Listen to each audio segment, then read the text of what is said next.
in Florida, I've got the CE course that took a long time to get through. Be patient with it. It is what it is. Went through their test plenty of times, went through the other course they've got for it. And then I did a Magnolia, what was it called?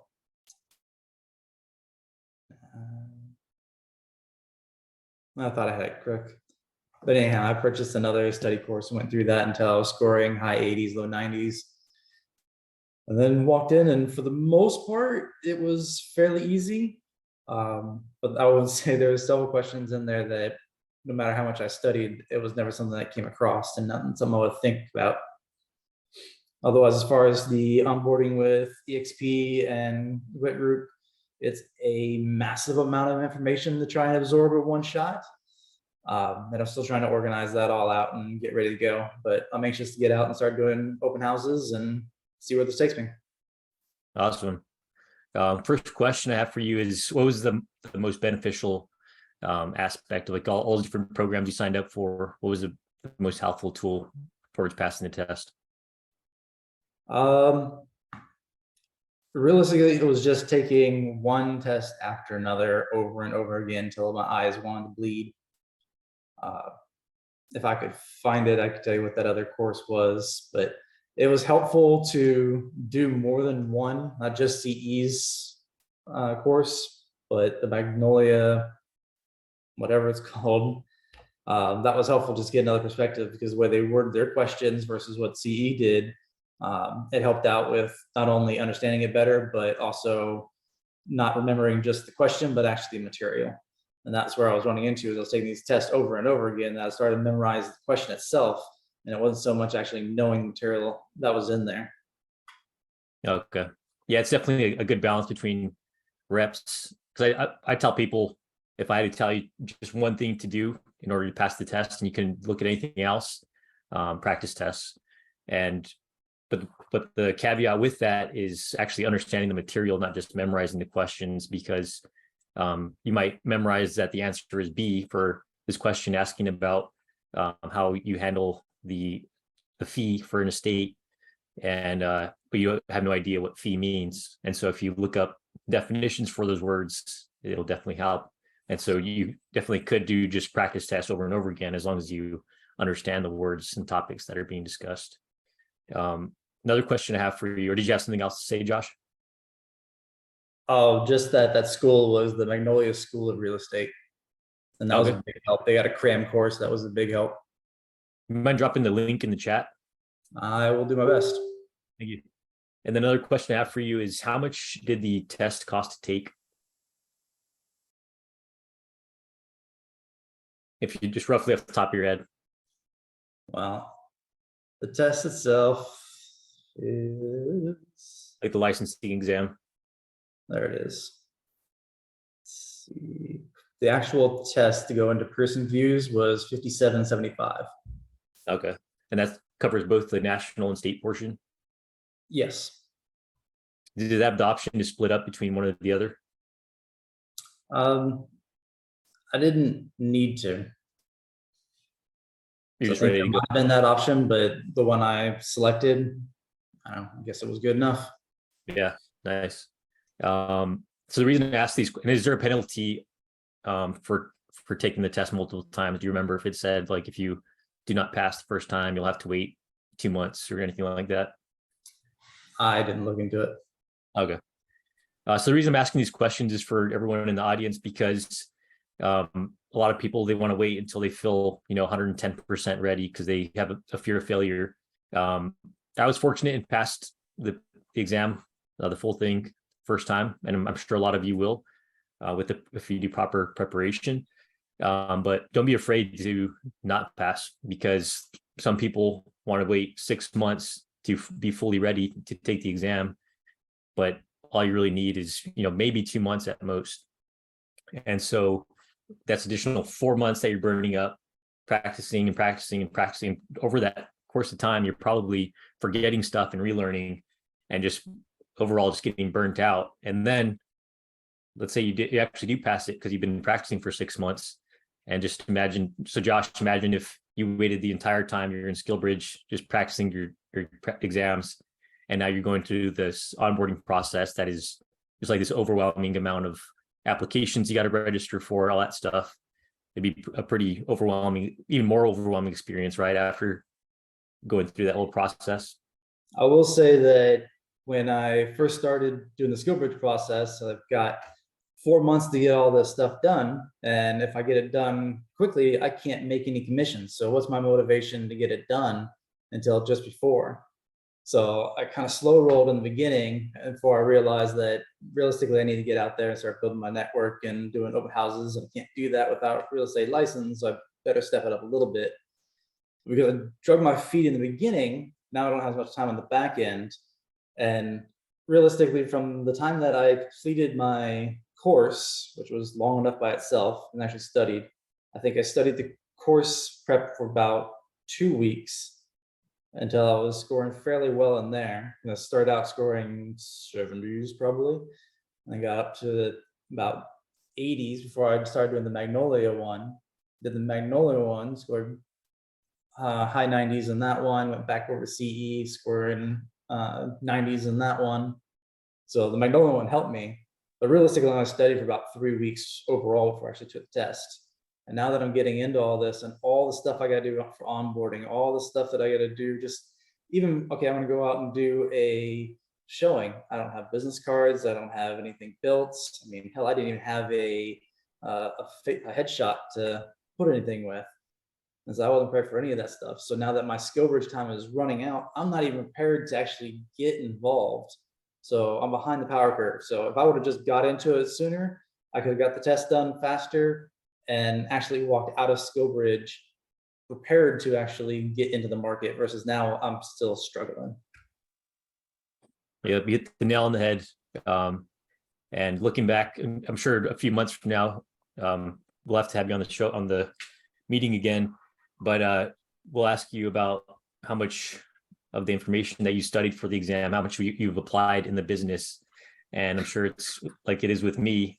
I would say at least 80% of the stuff that I studied on the exam, I haven't dealt with a single time. Every now and then there are certain particular items that I need to go back and I'll just, reference Google or reference my textbooks. But most of the stuff that you're studying on the exam isn't stuff that you need to have memorized. And so it's really just that rite of passage, getting through the exam, moving on to the next phase, realizing, knowing that there's a lot of stuff that you don't know, like Josh is saying, business cards, headshots, all this other online stuff that you got to register for, MLS access, how to use the MLS, all that stuff. And that's all, it all takes time. You can't just go from, hey, just passed my exam, activated with EXP. Hey, client, you want to go shop for houses? It's like, all right, how do you shop for a house? How do you print out MLS sheets? Do you print out full page? Do you print out half page? All these random little things that you don't realize until you're actually doing it. Thank you for that, Josh. And again, just wanted to iterate to people, if you've already completed the pre-licensing education and you're just holding out for taking the exam, I know in Hawaii, there's really no penalty. I think maybe after the third or fourth time, I was helping somebody get their license, not in this program. And I think they failed like 4 times and then they had to wait like a month or something after that. But I know in most states it's probably similar to that, where the first one is definitely a freebie. You can take the test again the next day if you wanted to and pass. But Josh, I'm sure if you were to take or coming out of the test, you probably felt like there were certain areas that you didn't really look at as much as you should have, and areas where you felt like you were prepared. But if you were to take the test again, I'm sure you would probably score even better after re-looking at those areas that you felt like you needed to touch up on. Yeah, I really wish they would allow me to review my answers and see which ones I got right or wrong. It's just a pass or fail.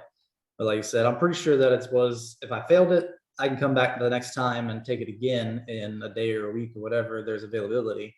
That is one thing that when I did my test, the person view center that was closest to me, I wasn't able to get into that center for at least 2 weeks. So I ended up going to a different center that was about an hour and a half away, and that one I was able to get into in a week. So it's not something that you just schedule and come back in a few days. So if, especially if you're in a location that only has a few test centers, you might be a month out. Yep. And you wouldn't discover that until actually going to schedule it. Yeah. But the other thing is, I was surprised by the amount of cost that was not really in factor of what I was thinking about. Like licensing and everything is its own bit, but there's paying for MLS access, there's paying for different certifications that are out there. Realtor, the National Real Estate Station, those dues were pretty steep.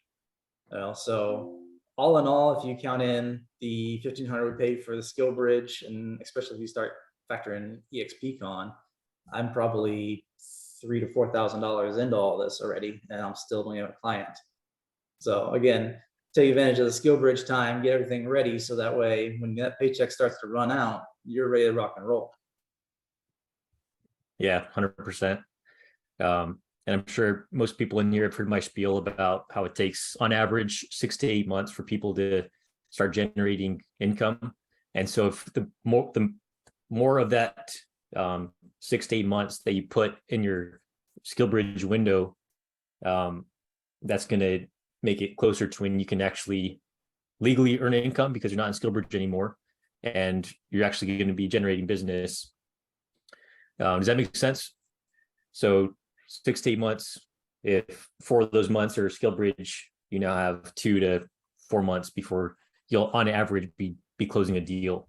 Some of you will be shorter than that, and some might be longer. So sooner you get to generating business, the better. But you're gonna say something, Josh? So how long did it take you from the time that you got licensed to get your first client? Because I've heard some people say that it took them about 4 weeks, and I got other people that said 8 months. So my first personal deal where it was just me representing the clients was the first month that I was out of SkillBridge. So January of 2022. So that was basically month 7. But prior to that, I was helping the team that I joined. I was helping buyers and sellers. So it's all just a matter of like the team you join, the quality of the leads that you're pulling in and working with. But everyone in here, you have a strong military network. So if you rely heavily on that and word of mouth, it won't be a problem to get a deal closed. And then pairing up with a good lender is the other key to the puzzle.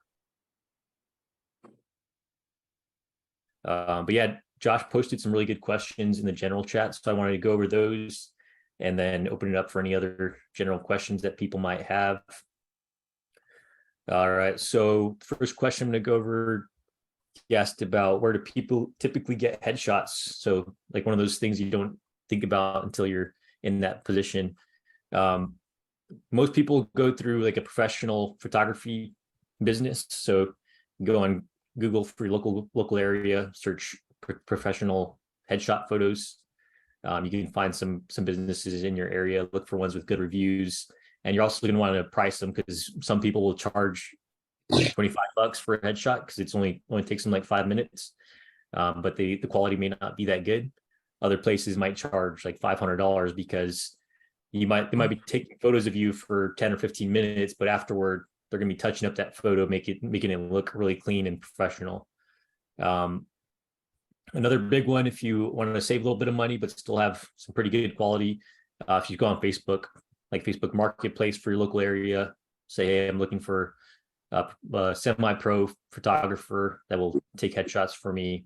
And a lot of times there's people that are just getting started in the business of photography, and they're like, hey, I'll do it for free because I need some photos for my portfolio to show people. So that's another idea. And then, so my personal source for my headshot, my current headshot, is our friend from church. She offered to do them. We took her out to lunch afterward, and that was it. And I've continued to use that headshot. It's worked out well for me for a solid 2 years now. I'll probably get some updated eventually, but that's where I'm at. Any questions on that? Okay. Kentrail. What about me? All right, moving on to the next question. It was about why do realtors not have ads on their cars or name tags on their shirts? I would say there's probably different regulations on they might vary from state to state or from brokerage to brokerage on how people present themselves. But I would say the overall bigger factor is probably just your personal preference. So if your face and your logo and your name is on the side of your car and you're driving like a reckless maniac, just keep that in mind that people are going to see that logo and associate that with your type of driving. So I saw a funny sticker once and it said I sell houses like I drive fast and furious, and it had like the Fast and Furious type text. So that's one way to do it if you want to tell people that you sell houses fast and furious.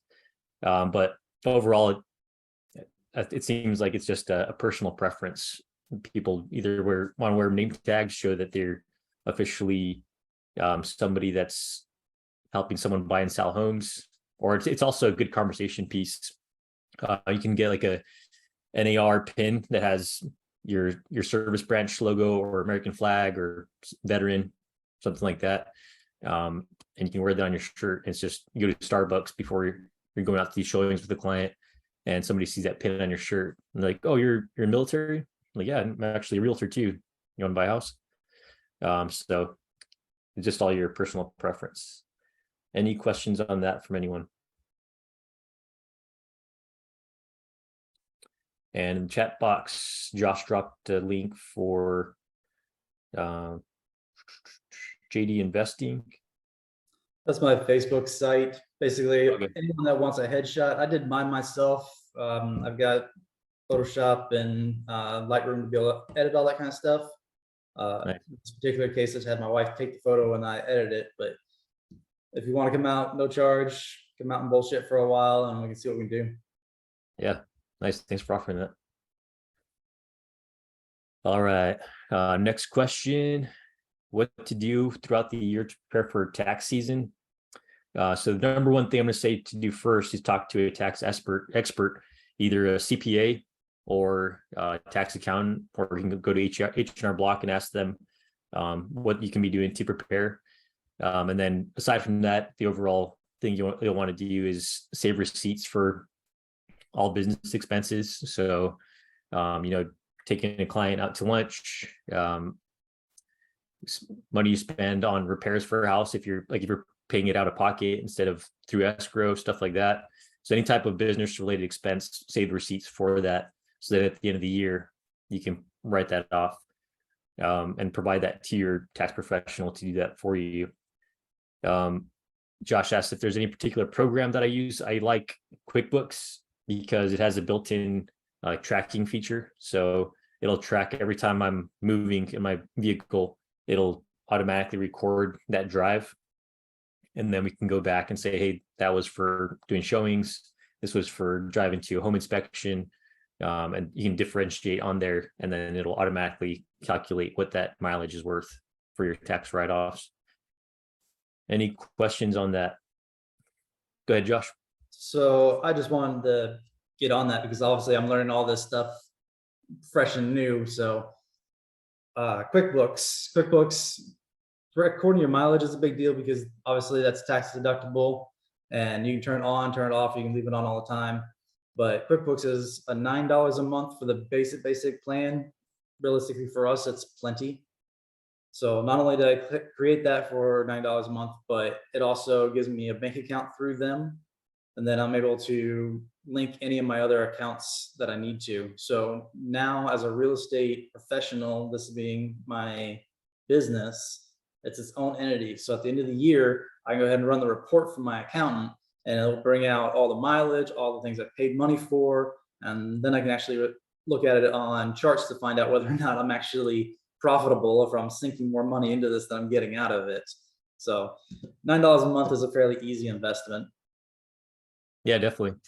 And I think you said this, but QuickBooks, it's set up to where you can give somebody like a login password, like just for that tax professional, whoever it is, not your personal login information, so that they can just go in there and look at all the data, all the charges, all the earnings, everything, rather than printing out your bank statements, having to like organize all that stuff, all your receipts. So you can have it all in one place. Boom, here's the link to log into my information, and your tax professional takes care of it. And then a side note, did you start an LLC, Josh? No, I didn't. That's one of the questions that I have right now. Once you join in with EXP, you're already labeled as a sole proprietorship. I've been a sole proprietorship for years in real estate and never had any issues. So if this was to become an LLC, what's the advantage other than one more place that I've got to do taxes for? So the advantage of starting LLC, or what I've been told is better, which is what I did, is starting an S corp. And I'll drop a quick link from Investopedia, talking about the difference between LLCs and S corps. But the big advantage of using an S corp is that you'll be taxed differently. So you'll still get, the commission will still be paid to you, but then you can transfer that money to your S corp account, your business account, and then you can pay yourself a W-2 paycheck from that. So let's say you make $300,000 in 1 year, you're going to be in a much higher tax bracket than you were in the military. So you're going to get hit pretty hard, probably, $50,000 to $80,000 taxes that you're going to owe. Whereas if you put that money into your S corp and then pay yourself $60,000, like whatever you need to survive and pay your bills, then you're going to get taxed as a W-2 employee earning $60,000 that year, and then your S corp will get taxed as a company, which the way they're taxed is very different than how individuals are taxed. So it could be half the amount of taxes that you're going to end up paying at the end of that year. Go ahead, Josh. Where did you go to sell up the damn? Oh, to set up the S corp? S corp, thank you. So where did you go to set it up, and how much did it cost? I went through my tax professional. He's a CPA, and I think altogether it's going to be like $500. He still hasn't sent us like the official documentation for that, but it's around there. Might be more in other states, but yeah, that's what we're working with. Any other questions on that? All right. Next big question: how much should you budget for marketing materials? So the overall answer for that is it depends. So you can do pretty much everything, all your marketing for free. But the big thing to keep in mind is that time is money. So you could meet with every one of the people in your phone, all your contacts. You can reach out to them. Hey, let's go grab coffee. I want to talk to you about life. Ultimately, you're trying to build your business by building your network. But you're spending an hour, and like, let's say we're trying to keep it free. So you're like, oh, let's just meet at the park and talk. That's an hour of every person that you're talking with. And let's say only 10% of those people actually lead to a transaction, then it's going to be a pretty time costly venture doing that. Whereas other options that are out there, like what is on that long list, that I'll drop it in the chat box as well. But somebody dropped in the general in Slack, lead generation ideas.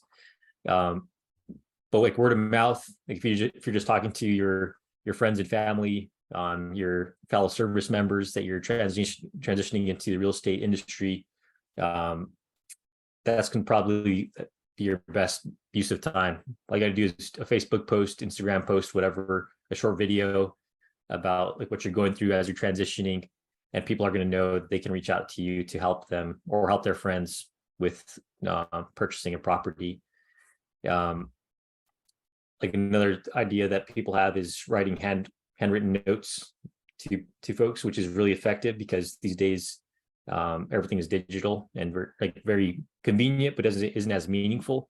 And so if you do a handwritten note, it'll cost you 50 cents for postage, and then maybe another 50 cents for the card itself. And it'll be pretty effective, but at the same time, you don't want to make that your only thing, because if you're writing cards all day, every day, that's going to take up all your time. You're not going to be, actually working on those leads. Go ahead, Josh. So a big part of lead generation is going out to these open houses. So, but I want to show up to one of these things and don't have business cards to give out.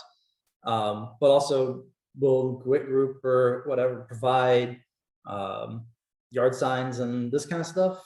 Like if I was going to go sit in for another realtor, do they provide the signs for the open house, or do I provide those? Do they need to have my name on them? How's that all work?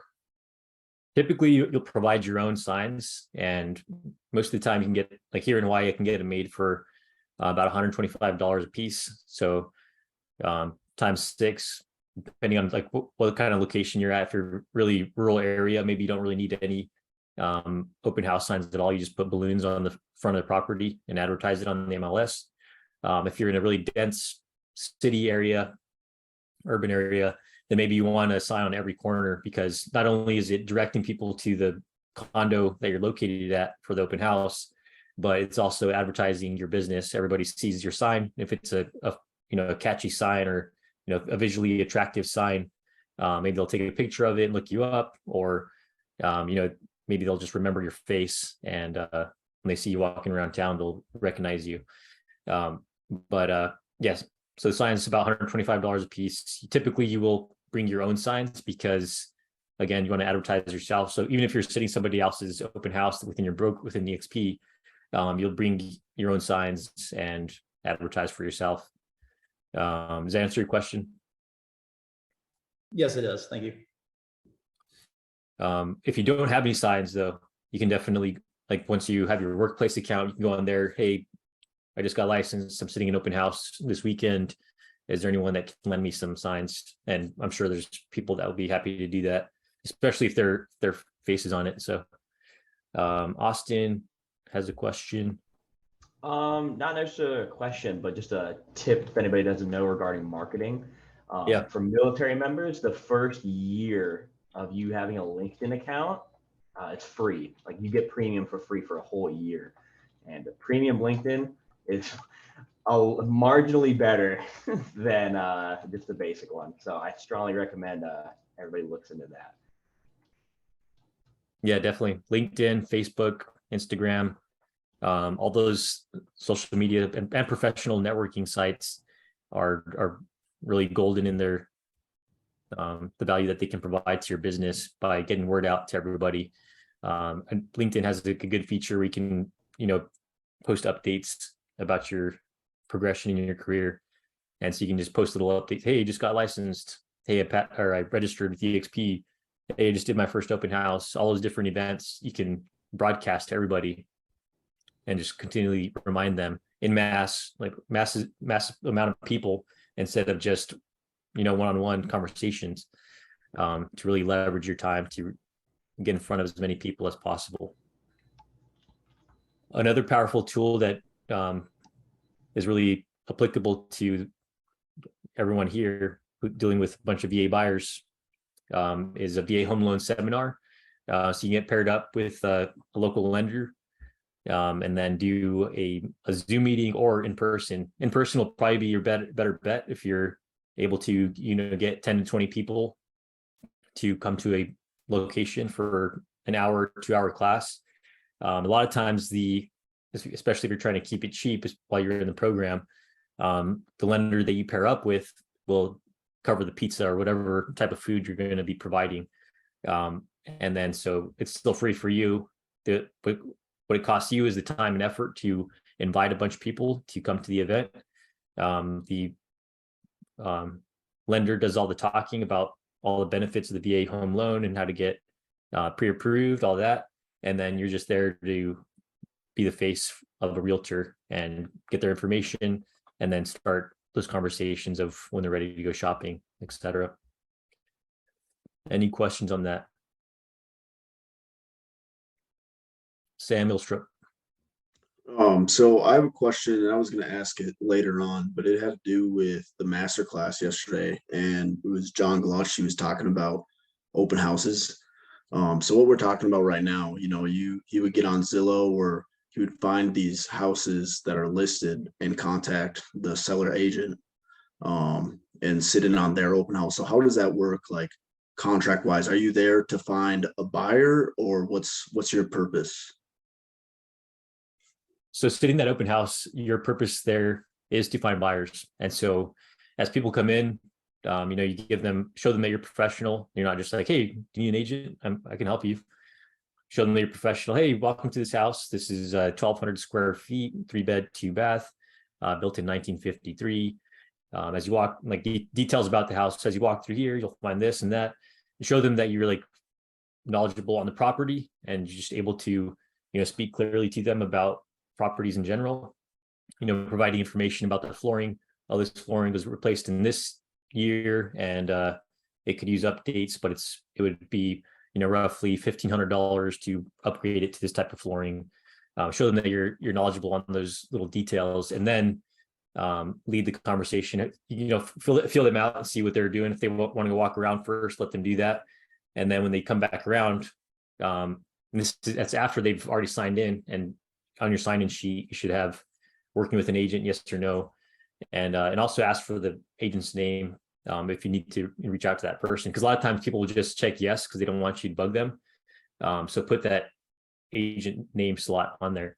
But yeah, so they walk away, go check out the house, come back. Hey, so how long you been shopping for? They answer the question, a couple of weeks. So have you gotten pre-approved? You're working with the realtor. You already know the answer to the question because it's on the sheet.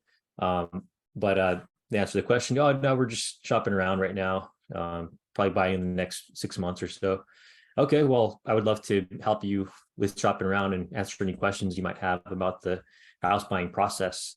And then here's my card. I'll follow up with you in a couple of days to see if we can set up a time to talk more in depth. And so, yeah, you're there getting buyers.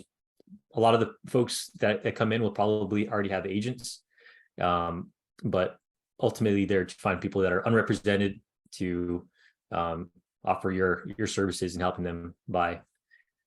But as far as finding those open houses to sit, Workplace is a great resource. Facebook, there's a bunch of private and open groups for EXP agents. The private ones for our upline is the Fast Forward Movement and the Honey Badgers. So once you're licensed and once you join on with EXP, we'll add you into those groups. And yeah, you can go on there. Hey, I'm looking for an open house in this area. Anyone available? Anyone have listings available? Awesome. Thank you for the clarification. Absolutely. And the last question was that was the last question: lead generating strategies and marketing. But yeah, I would say the most beneficial thing for me has been work by referral. So there's this book called Work by Referral by Brian Buffini, but it just covers the idea of generating clients by being, the word of mouth referral to everyone, and it doesn't have to be, real salesy. You don't have to tell everybody constantly that you're in real estate business. But if you just have those forward conversations with people from time to time, just check in on how they're doing. Naturally, it's going to come up. They're going to want to ask you about how your real estate business is going, and then they're going to refer people to you. A big thing to keep in mind is a lot of times they'll be sending you people that are just looking for a rental property, and those renters can become buyers if you talk them into buying and the benefits of buying versus renting, or that person will lead to another person, like their friend that they work with will want to buy. And so don't see like I try to see the optimistic side of everything. So when somebody sends you a renter, see that as an opportunity to convince them, or look at their network and see what type of benefits you can get from helping that person, because they're going to refer you to their friends and family.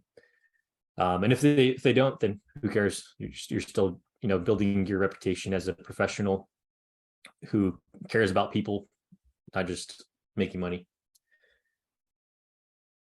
Josh Davis. I'm full of questions. Appreciate So it. we already talked about creating a S corp versus an LLC. Being a realtor and using all our own products for everything. Do we need to have any type of special insurance? Insurance for real estate? Right. Great question. So that's already covered through the brokerage. I forget what the exact amount is that it covers you up to, but yeah, it's already covered Must have missed that by your part. monthly fees. Yep. Okay. Mhm. Does WIT Group have a share folder where they're keeping their standard products? This is what our emblem is, and this is what we're using for the folders and this kind of stuff. Yes, they do. I'll notify Conrad and the Gwilts to share that information with you. I'm not part of the Gwilt team, Gwilt Group team, like the real estate team, but I'm sure, yeah, they do have a shared drive with all that stuff. Cool. Thanks. Absolutely. All right. That's all I've got for today. Anyone have any saved rounds, questions you want to ask, comments you want to add in?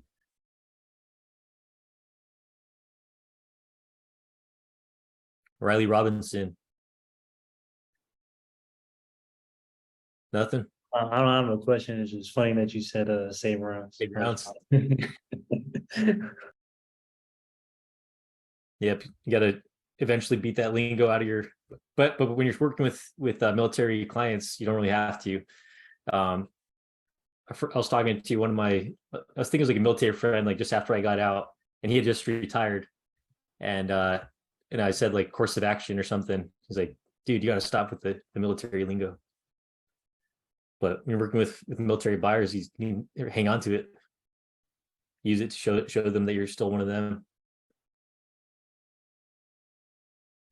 All righty. I'll stay on for a few more minutes if anyone wants to ask more questions, but otherwise, have a wonderful week, and feel free to hit me up if you have any questions about anything I talked about today or in general, or drop it in the general chat. Also, your individual state channels are also useful for if you have state specific questions. You can look up hashtag, or I think it's a hashtag, and then your state. Ask a question about licensing in that state if you have a state specific question. Have a wonderful week, everyone. Aloha. Appreciate it. Someone.